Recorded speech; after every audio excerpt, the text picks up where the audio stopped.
Admission ના મળતું હોય તો અમને ફોન કરો, ગોવિંદજીનો કોન્ટેક્ટ કરો. પણ દીકરીઓને સૌથી વધારે દીકરીઓને બનાવવાનો પ્રયત્ન કરો. દીકરીઓને પણ કહું છું હું, તમને કોની બીક છે? આવો ગાંધીનગરની અંદર દહેગામની કોલેજમાં આવો, ભરતજી બેઠા છે, અશોકસિંહ બેઠા હોય, ગાંધીનગર ગોવિંદજી બેઠા હોય, તો તમારે શોનો ડર હોય? પણ આપણા મા બાપ તો એવું કે દીકરી ના મોકલાય બનવા, પણ દીકરીઓ બોલવી જોઈએ.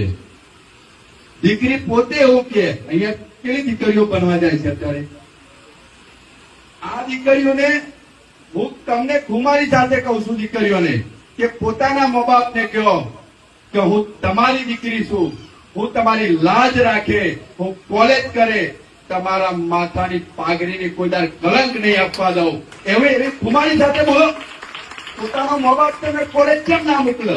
અરે દીકરો, તમે તો દીકરી નહીં, દીકરો તરીકે જાઓ કોલેજમાં. અરે ખુમારીથી જવાનું હોય, શિક્ષણ લેવા માટે ખુમારીથી નીકળવાનું હોય. અરે નમાલાઓ તો કેટલાય બેઠા હોય, પણ દીકરી નીકળે ને એટલે ઠાકોરની દીકરીને કરતી હોય એટલે તરતી માગ આપી દે, એવું ચાલવાનું હોય. આ મોઢા બધી ના ને કરવાનું, મોઢો કાયદાને નહીં બોધવાનું. મોઢા